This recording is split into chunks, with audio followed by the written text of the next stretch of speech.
Esiet sveicināti dabas grāmatas dzīvnieku lapas pusītē. Raudaba ap mums ir kā šunelis. Tā nemīl dzīvot pie ķēdes. Šajā vietā ķēde ir pārtrūkusi. Daba ir aizgājusi pilnīgi savā vaļā. Tā kārtīgi izskrieties. Rau no ceriņu krūma ir radies vesels ceriņu lauks. Šie savais ceriņi. Un tieši šādā te brīvā veidā daba ir visdaudzveidīgākā un visbagātīgākā. Nu kaut vai kukaiņi. Nekad neatradīsiet to kukaiņu daudzveidību Kartupēļu laukā vai Rīgas parkā, ko var atrast šeit, pilnīgi pamestā parkā. Tā tik tiešām vecie parki ir paradīze dažādiem kukaiņiem un citiem bezmugurkalniekiem, jo šeit ir daudz sausu kritušu koku, daudz dobumu, daudz piepesauku un tā tālāk. Ja cilvēki dažreiz tīrot parkus uzskata, ka viņi sakopj, viss ir skaisti kārtīgi un tā tālāk, tad sakoptā parkā kukaiņu ir daudz mazāk nekā šādos vecos pamestos parkos. Ja šis ozols audzis daudzus simtus gadu, patiesībā šis dobums noteikti arī ir daudzus gadu desmitus vai pat simtus vecs. Ja? Un šajā dobumā apmēram tik sena un ilga ir šī te kukaiņu fauna, kas dzīvo iekšā. Paralēli kukaiņiem vai pat pirms kukaiņiem šeit nāk iekšā sēnes, dažādas mikroskopiskas un tā tālāk. Protams, arī lielākie dzīvnieki, un tāpēc parkos tieši šādi te veci dobumaini koki ir kolosālākā vieta, kur vispār skatīties biodaudzveidību un mācīties biodaudzveidību. Šeit ir mizas spraugas. Ja?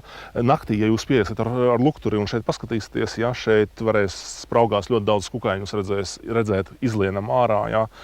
Kuri pašlaik noteikti ir paslēpušies kaut kur.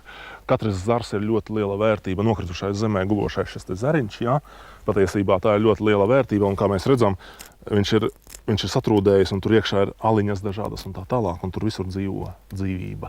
Un ja mēs sadedzinām šos te zarus, teiksim, ugunskurā pēc tam, mēs sadedzinām simtiem dzīvības, un principā tā ir diezgan liela traģēdija, un nekādā gadījumā nevar uzskatīt šādus te darbus par dabas aizsardzības darbiem. Tā nav dabas aizsardzība. Dabā viss dzīvais savā starpā ir cieši saistīts.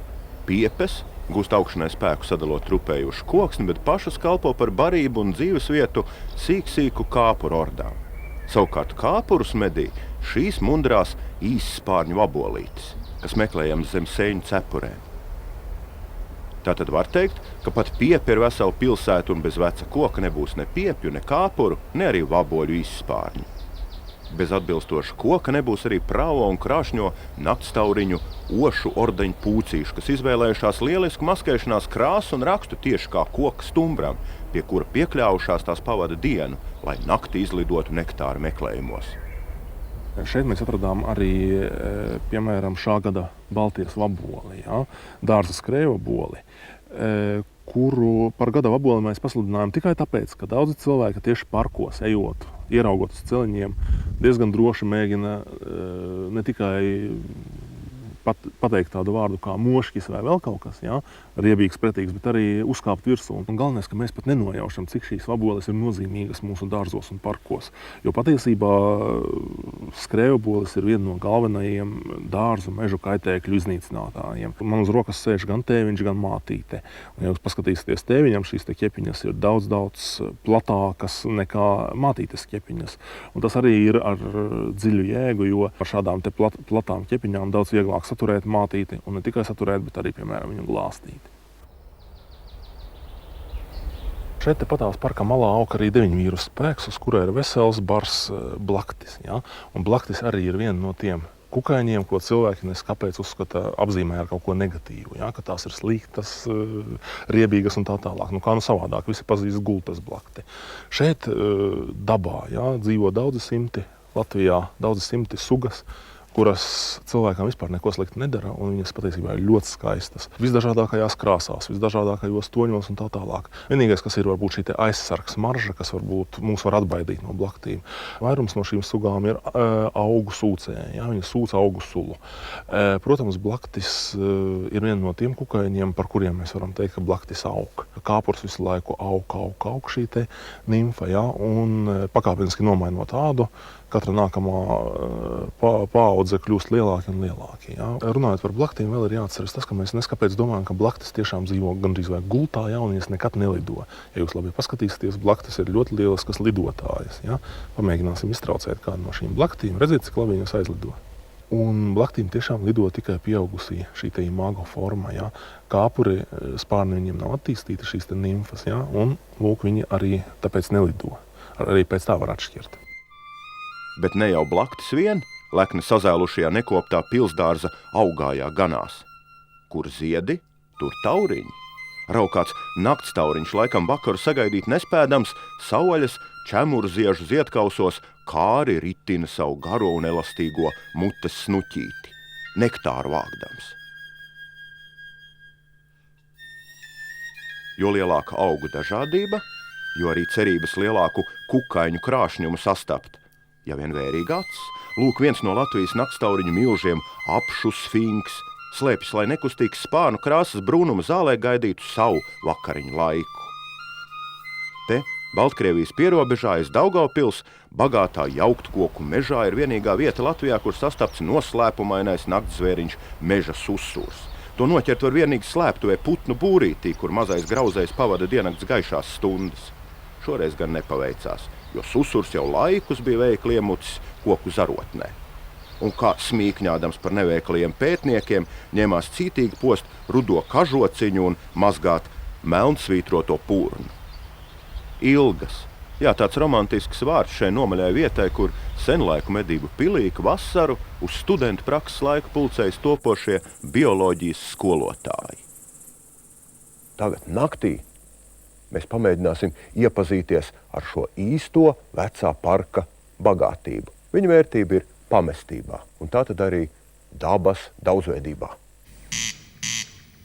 Nakts tikai nosacīti ir klusuma un miera laiks, raus skaļu solo partiju, kur ēslojot uzsāk griezes. Bet nopļautā parkmalas zālē atvis zaļgana Jāņtārpiņu līgavas precību reklāmas laterniņa. Tik vilinoši un šķietami spilgt. Jā, naktī pat visblāvākajai gaismai piemīt neparasts vilinošs spēks, ko izmantot var arī tīri zinātnisku pētījumu veikšanai.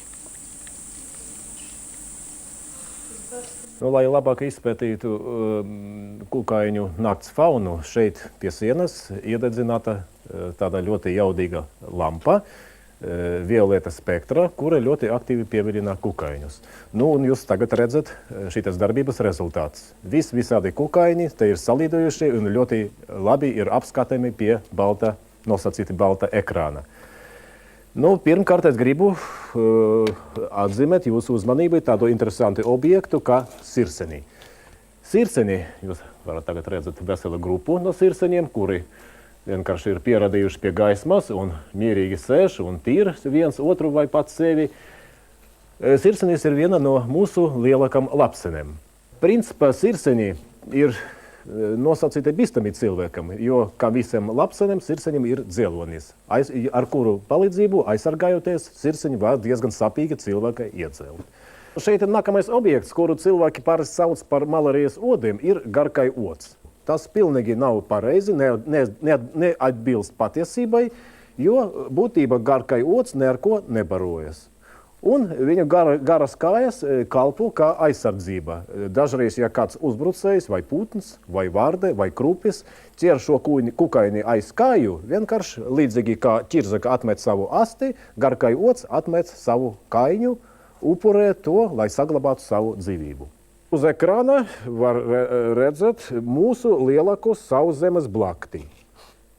Tas pieder pie vairotblaktiem. Nu, liela galvenā barība tādiem blaktiem ir augu sula, un dažreiz viņi var uzbrukt citiem kukaiņiem. Arī slavens pēc nosaukuma kukaiņas ir zeltācteņa.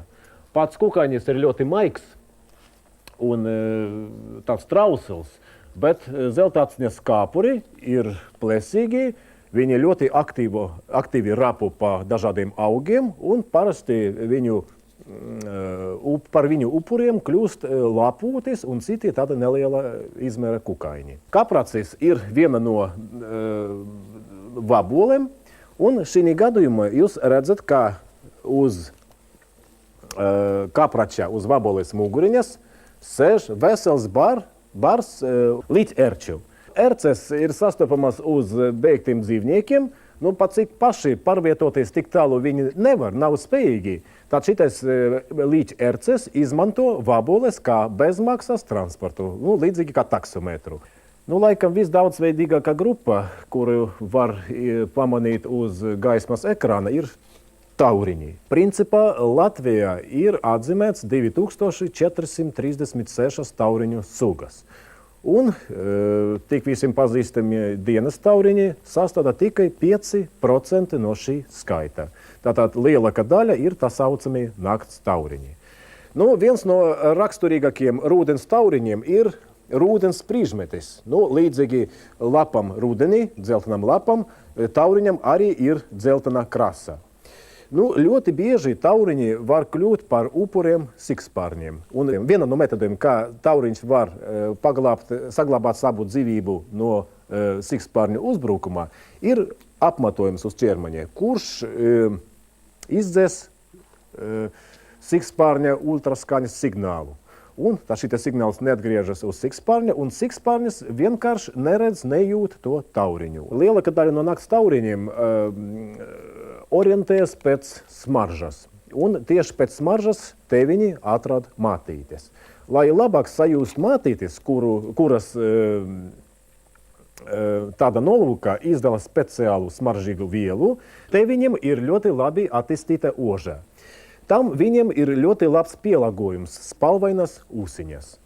Tos mēs varam pamanīt gan rūdens prīžmetiem, gan vērpējiem, gan dažam pūcītiem. Bet īpaši ūsiņas ir attīstītas vērpējiem, pavačiem, lācītiem. Mākslīgā gaisma vieš pārmaiņas parka apdzīvotāju dzīves ritmā. Lūk, tipiskais dienas plēsoņa sirsenis ticis pie neplānotām vakariņām un notiesā pūkainu nakts tauriņu. Bet lienīgam krupim ēdmaņi uzkrīt gandrīz vai tieši uz galvas pārsteigums, bet garšīgs. Jā, lampas gaismā ir neparasts vilinošs spēks. Arvien jauni un jauni kukaiņu pūļi parādās gaišajā lokā uz sienas un zālē, un tā tad ik brīdi pētnieku gaida jauni un saistoši atklājumi. Tā jau saka, neskati vīru pēc cepures. Varētu teikt arī tā, neskati namu pēc cenas. Un galu galā katram namam vērtību nosakām mēs, katram parkam vērtību nosakām mēs, un katram zināšanām tāpat. Šī nama un apkaimes vērtību mēs nespējam aptvert vienā raidījumā Dabas grāmata, jo ne jums laika tik daudz klausīties, ne man prāta tik daudz stāstīt.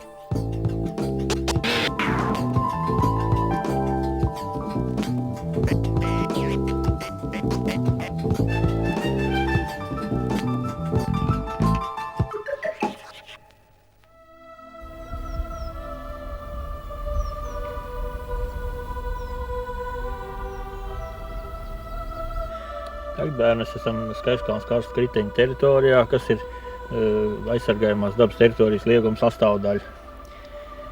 Kas ir dabas liegums? Par dabas liegumu tautā sauc vietas, kur ir kaut kāda aizsargājama plaša teritorija, kur mēs kaut ko sargājam. Šajā gadījumā tas ir tie karsta bedres un karsta procesi, bet tas projekts ir ļoti liels. Un tie karsta procesi ir šeit zināmā Skaistkalnes vietiņa 40 hektāriem, bet vispār runājot par karstu procesiem, Bauskas rajonā vien jārunā par 2500 hektāriem. Šodien mēs skatīsimies karstu procesu Skaistkalnē, Bārbelē, Stelpē. Un tā ir tā dziļākā Latvijas karsta bedre. Redzat, ka pat no grims tiekšā vēl piltuvīte. Tik liela. Un no viņas puses tur avotiņš arī tek. Kad viņi izveidojās? Viņai senu vēsturi, vairāk 100 gadu, varbūt 1000 gadu. To nevar tā pateikt. Varbūt tā ir tikai grava. Nē, tā nav grava. Šeit viss tas meža pilns ar karsta kritenēm. Un ģeologi Latvijas ir pierādījuši, ka šeit ir karsta procesi. Iesim pastīsimies vēl arī tepat citas karsta bedres. Karsta bedre, kur pilna ar ūdeni, tātad karsta ezeru. Tā ir meža ezers. Bet tas nav parasts ezers, kā es teicu, tā bija karsta kriteni. Vienkārši šeit ir sakrājies ūdens un pārvērties pa kriteni ezeru. Tagad bērni mēs skatīsimies vēl vienu kritenīti. Tātad šeit ir pati kritenīte, bet interesanti tas, ka pašā viņā galā šai kritenītei tās augtais ūdens rījējs. Tas ir no tās kritenītes visu ūdens noteiktā laika periodā aiztek pazemē. Kur tas ūdens rījējs ir? Redzat, tā ir tā patreiz tā bedrīte, bet pavasaros, ja šeit pienāk, tad ūdentiņš tek no augstākās vietas šeit kā strautiņš lejā, un tad var redzēt, kā ūdentiņš burbuļo un pazod pazemē. Šobrīd ūdens nav, bet var redzēt, ka tur ir notikusi kaut kāda ūdens darbība. Kur tas ūdens paliek? Tas ūdens aiziet kaut kur vai nu Pazeres avotiņos vai uz Mēmeles upi. To grūti pateikt. Tagad mēs redzam vēl vienu nelielu kritenīti. Tā jau ir parasta bedra. Kritenis ir parastas bedres kritenis, varbūt arī daži metri dziļas, kā šajā gadījumā. Taču ļoti daudz nostāstu par kritenēm. Dažādi notikumi, ēkas iebrukuši, zirgi iekrituši. Lietuvā pat tā sauc pēc notikuma zirga bedra, kombaina bedre.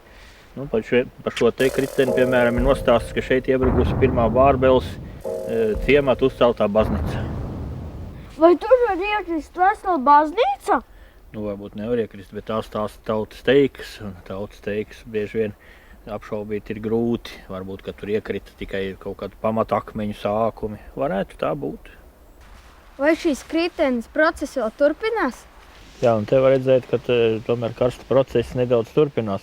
Tas ir neparasti, jo parasti karsta bedrē jau otrais vairs neiebrūk. Nekas plakus tikai iebrūk. Bet tepat netālu ir redzams tādas nepatīkams lietas, kā šīs karstas bedres ir piebērtas ar atkritumiem. Un tā augsnīte ir ļoti, ļoti caurlaidīga, ūdens tek cauri, zemīte birst tajās plaisās, un tātad ļoti var piesārņot vidi. Pat ir iecels upīte, kas ir iecels Augšteces aizsargājumās dabas teritorijas projekta Mugurkauls. Kā jūs domājat, kas tas tāds ir? Grāvis, upīte. Vēl kas? Tas ir Bārbeles sērvots, valsts aizsargājumā teritorija. Šeit ir bijis kurorts jau 1739. gadā. Arī 30. gados Latvijas laikā notikusi ziedniecība ar minerālu ūdeni. Varbūt jūs gribat pagaršot viņu? Jā.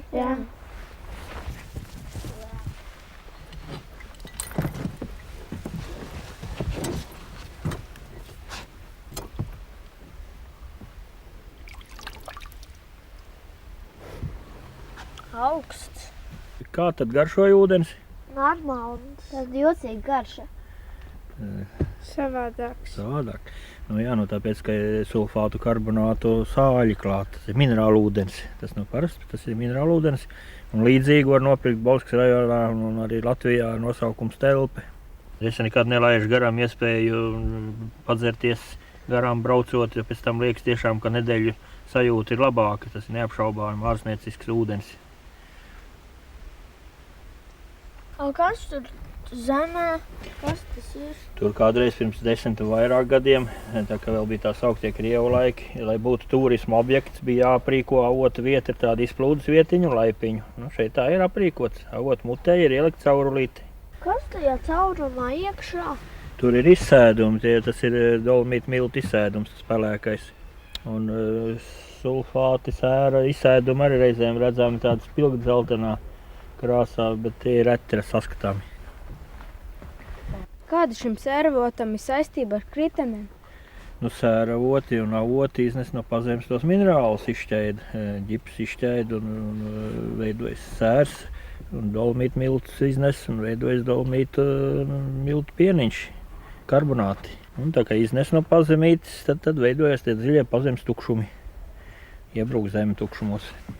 Šis sērots varētu būt saistīts ar Dzērvēnu kritenēm, ar Bārbeles Rukšezera apkārtnes kritenēm.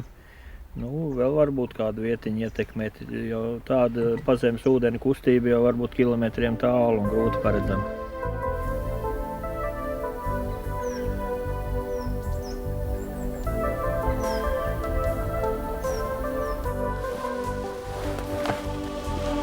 Vai tas ir Mežezers?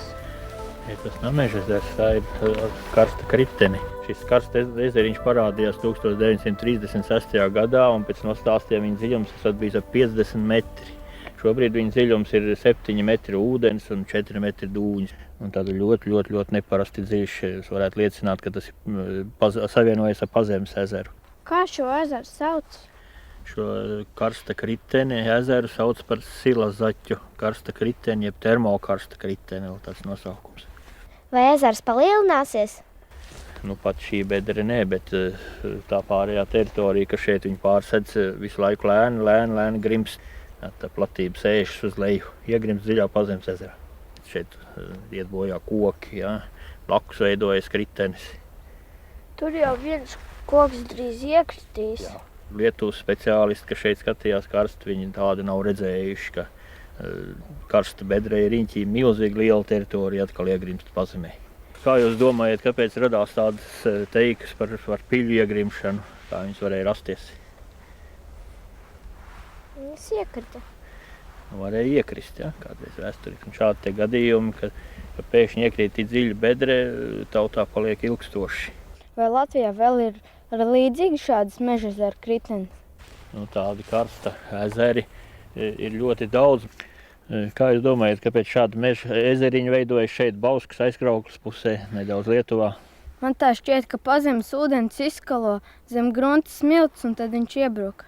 Nē, smiltis jau nevar iebrukt. Šeit iekrīt tāpēc, ka dziļi Pazemē izskalojās dolmīta milti, ģipsis, citviet pasaulē var izskaloties sāls un dažādi citādi kūstoši materiāli. Kas tie pa caurumiem? Vai nu bebri vai kā citi dzīvnieki, viņi šeit dzīvojās ūdenī un rokaliņas šeit viņa dzīves vide. Vai ir skaidrs ziņas par šeit apkārtnē esošajiem Pazemes ezeriem? Nu, ir zināms, piemēram, ka pie pašas Bauskas starp Lautehniku, Saulaini un Īslītes ciematu ir Pazemes karsta procesi, taču mēs virzemē viņus neredzam.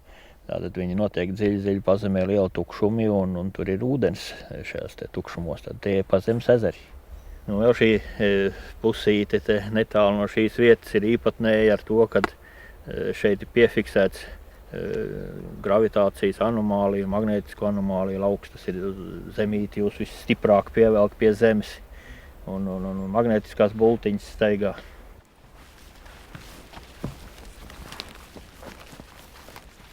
Vai šī vieta saistīta ar neparastām dabas parādībām, varbūt ar zemestrīcēm?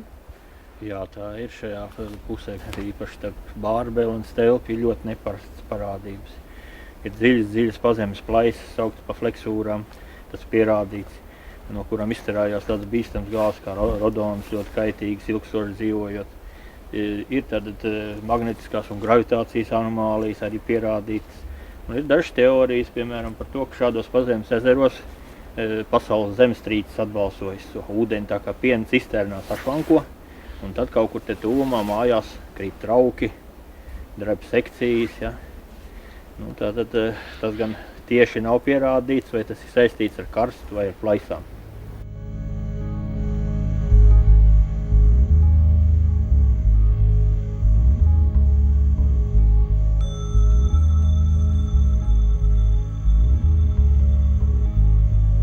Vai jūs esat redzējuši, kā tad trauki plīst? Ne, es pats neesmu redzējis, bet šeit Stelpas pusē un arī citu vietu Latvijas galvenais seismologs ir izplatījis tādas anketas un pētījis, vai tās atbalsts šeit atbalsojas, un izrādās, ka jā, šeit pat Nīzeres ciematā tādas lietas notiek, un arī dažviet citur šeit Bauskas rajonā.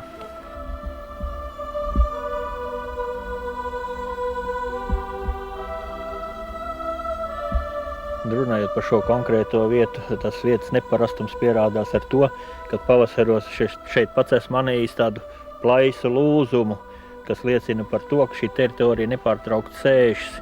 Var vērot avotu rašanos maliņā, īpaši spilgts pavasarī, bet šobrīd nav saskatāms.